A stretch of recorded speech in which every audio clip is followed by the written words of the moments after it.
My boss told me I'd never make it without this job, and 3 years later he found out exactly how wrong he was when he applied to work for me. Roland Fitzpatrick had been the kind of manager who collected power like trophies. He'd lean back in his leather chair, fingers steepled, delivering verdicts about people's futures with the casual cruelty of someone who'd never doubted his own worth. "You're too emotional for leadership," he told me during my final performance review. "Too invested in people's feelings. Business requires tough decisions, and frankly, I don't see that backbone in you." I'd worked 60-hour weeks for 2 years, covering for his mistakes, smoothing over the chaos he created with clients. When I asked about the promotion he'd dangled for months, he actually laughed. "Look, you're a decent worker, B, but management material? Never. This company is your ceiling. Without this job, you'd be lost." I handed in my resignation that afternoon. Starting my consulting firm with $3,000 and a laptop felt impossible some days. I worked from coffee shops, taking calls in my car during Minnesota winters. But I remembered every client Roland had alienated with his arrogance, every talented person he'd driven away. I reached out to them one by one. Within 6 months, I'd landed contracts with 3 of his former clients. They'd been waiting for someone who actually listened. The breakthrough came when Meridian Industries, Roland's biggest account, called me directly.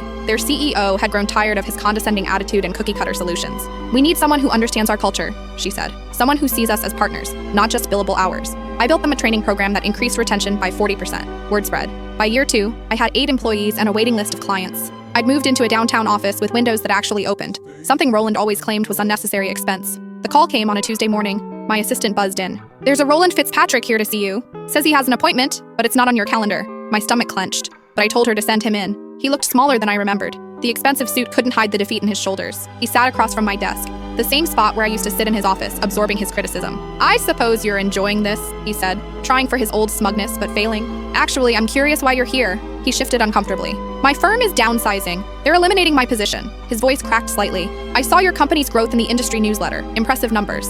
I waited. "I know we had our differences, but I taught you everything you know about this business." I was hoping, he cleared his throat. "I was hoping you might have a position available. Senior level, of course. I could bring valuable experience." The irony sat heavy between us. 3 years ago, I'd begged him for advancement. Now he was begging me for survival. I could have savored it, could have repeated his words back to him about backbone and tough decisions. Instead, I thought about the person I'd become, someone who built others up instead of tearing them down. "I'll consider it," I said finally. "But things work differently here. Everyone starts at the same level. No exceptions." His face flushed. "You can't be serious.